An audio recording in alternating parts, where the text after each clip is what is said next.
여러분 안녕하십니까? 6월 24일 자치분권을 선도하는 ETV 세종 종합뉴스입니다. 먼저 오늘 첫 소식입니다. 교육부는 오늘 2021학년도 2학기 대학의 대면활동 단계적 확대 방안을 발표했습니다.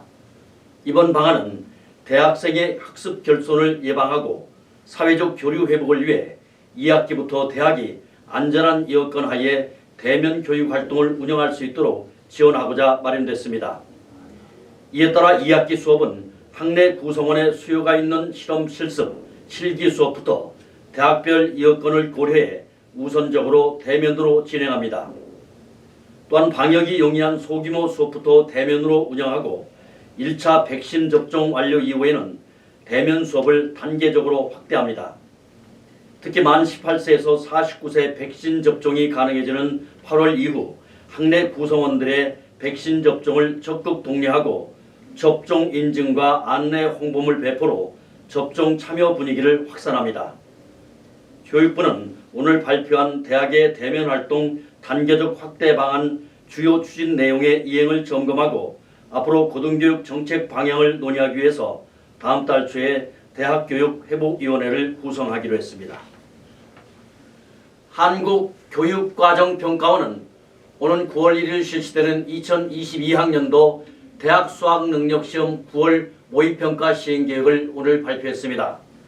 모의평가 실시 목적은 수험생에게 자신의 학업 능력 진단과 보충, 새로운 문제 유형에 대한 적응 기회를 제공하며 2022학년도 대학 수학능력시험 응시 예정자의 학력 수준 파악을 통해 적정 난이도를 유지하기 위한 것입니다. 시험 영역은 국어와 수학, 영어, 한국사, 탐구, 제2외국어 한문 영역으로 구분되고 한국사 영역은 모든 수험생이 반드시 응시해야 하며 나머지 영역은 전부 또는 일부 영역을 선택해 응시할 수 있습니다. 한편 2019년 교육부에서 발표한 2022학년도 대학 수학능력 시험 기본 계획에 따라서 국어와 수학, 직업, 탐구 영역은 공통과목 플러스 선택과목 구조로 개편되고 사회과학 탐구 영역은 사회과학 구분 없이 17개 과목 중에서 최대 2개 과목 선택이 가능하며 제2외국어와 한문 영역에 절대평가가 도입됩니다. 세종시가 세종신용보증재단 기본재산 마련을 위해 오늘 NH농협은행 세종영업본부, 하나은행 충청영업그룹과 금융기관 출연 업무 협약을 체결했습니다. 이번 협약에 따라 NH농협은행과 하나은행은 세종신용보증재단 설립 후 각 20억 원씩 총 40억 원을 출연하게 됩니다. 이로써 세종신용보증재단 기본재산 목표 200억 원 가운데 올해 정부 본예산을 통한 국비 80억 원과 시 추경 예산을 통한 시비 80억 원 마련에 이어서 나머지 40억 원을 금융기관을 통해 확보할 수 있게 됐습니다.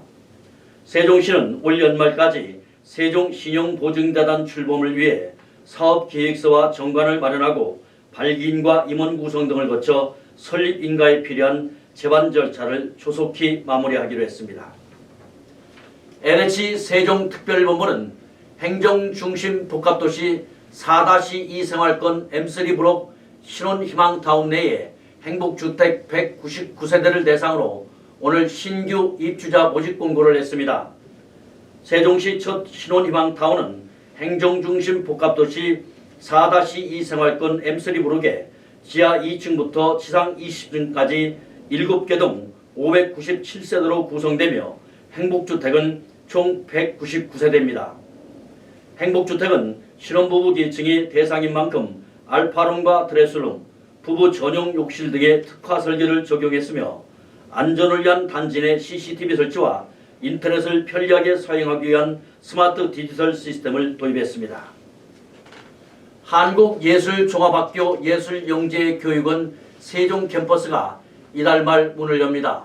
세종시는 지난해 7월 1일 한국예술종합학교와 예술영재 육성을 위한 업무 협약을 체결하고 올 1월 교육장소 리모델링 조성 공사를 시작해 지난 4월에 준공했습니다. 사업비는 총 17억 원으로 박연문화관과 한솔동 복합 커뮤니티 센터 일부를 리모델링해서 연면적 2200평방미터의 교육공간을 조성했습니다. 세종시는 오는 30일 박연문화관에서 한예종 관계자들이 참석한 가운데 세종 캠퍼스 개관식을 개최할 예정입니다.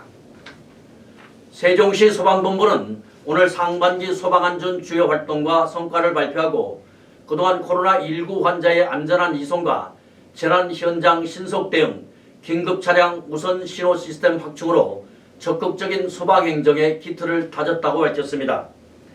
세종시 소방본부는 코로나19의 엄중한 상황 속에서 시민의 생명과 안전을 지키기 위해 노력해왔고 대형 화재를 예방하기 위해 대형 주상 복합 건물을 대상으로 긴급 안전 점검과 화재 진압, 인명 구조 훈련을 실시하는 한편 공동주택 화재로 인한 인명 피해를 줄이기 위해 옥상 방향 안내 표지판을 설치했습니다. 소방본부는 이 밖에도 조직과 인력을 충원해 신속한 구조 서비스를 제공하고 긴급 상황 시 신속하게 현장에 도착할 수 있도록 12개 주요 정체 구간에 긴급 차량 우선 신호 시스템을 설치한 데 이어 오는 11월까지 8개를 추가로 설치하기로 했습니다. 세종시 도담 등이 추진 중인 소담 희망드림 휠체어 사업이 주민들로부터 큰 호응을 이끌면서 다음 달부터 휠체어 대여를 확대합니다. 소담 희망드림 휠체어 사업은 갑작스런 사고와 질병 등으로 휠체어가 필요하지만 단기간 사용이나 재정적 부담으로 인해 구비에 어려움을 겪는 주민들을 위해 지난 2월부터 추진하고 있습니다. 이 사업은 소담 반곡동 주민이면 신분증만으로 최대 2개월까지 휠체어를 대여할 수 있어서 높은 편의성으로 사업 초기부터 주민들의 높은 관심을 모으고 있습니다. 충청권 4개 교육청이 오늘 충청부도 교육청에서 2021년 상반기 충청권 교육감 정책협의회를 가졌습니다. 이번 협의회는 상상과 도전으로 미래 삶을 그리다라는 슬로건으로 2021년 충청권 혁신교육의 공동사업 진행 상황을 공유하고 지속가능한 미래를 위한 충청권 교육 방향에 대해 의견을 교환하기 위해 마련됐습니다. 협의회에서는 2020년 하반기에 의결된 충청권 교사 공동 워크숍과 충청권 혁신교육 담당자 학습 공동체, 충청권 혁신고등학교 한마당, 충청권 교원연수 혁신협의체 운영의 진행 상황을 공유하고 하반기에도 혁신교육 발전을 위한 연대와 협력을 강화해 나가기로 했습니다. 세종시 교육청은 지난 17일과 어제 이틀에 걸쳐서 2021 세종 특수교육 E-페스티벌을 개최했습니다.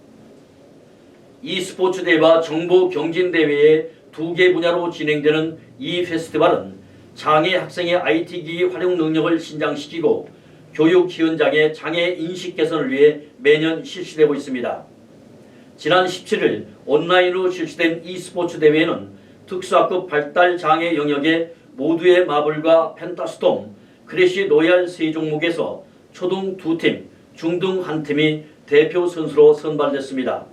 또한 어제 세종교육원에서 실시된 정보경진대회에서는 특수학급 발달장애 영역의 아래 한글과 스마트 검색, 소프트웨어 코딩 종목에서 각각 한 팀과 특수학교와 특수학급 중도 중복 영역의 인터넷 검색 종목에서는 한 팀이 최종 선발됐습니다.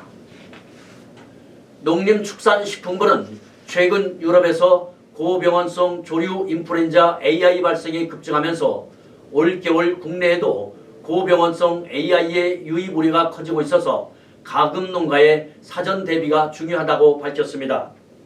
올 상반기 유럽의 야생조류 고병원성 AI 발생은 1045건으로 지난해 같은 기간 26건에 비해 무려 40배 수준이며 발생 유형도 다양한 것으로 조사됐습니다.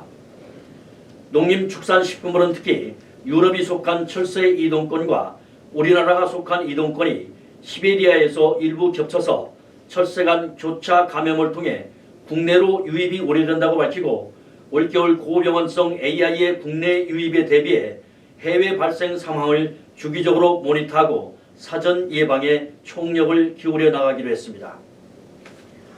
국가균형발전위원회와 산업통상자원부는 오는 10월 말 경북 안동에서 2021 대한민국 균형발전 박람회를 개최합니다. 이번 박람회는 지난 2004년 시작된 국내 최대 지역 박람회로 국가 균형 발전의 비전과 정책, 성공 사례에 대해 공유하며 소통해 왔습니다. 특히 2000년부터 중점 추진하고 있는 지역균형 뉴딜과 초광역 협력 사업의 진행 상황을 알리고 균형 발전의 미래인 지역 청년과 지역 일자리에 초점을 맞춰 개최될 전망입니다. 이상으로 ETV 세종 종합뉴스를 모두 마칩니다. 감사합니다.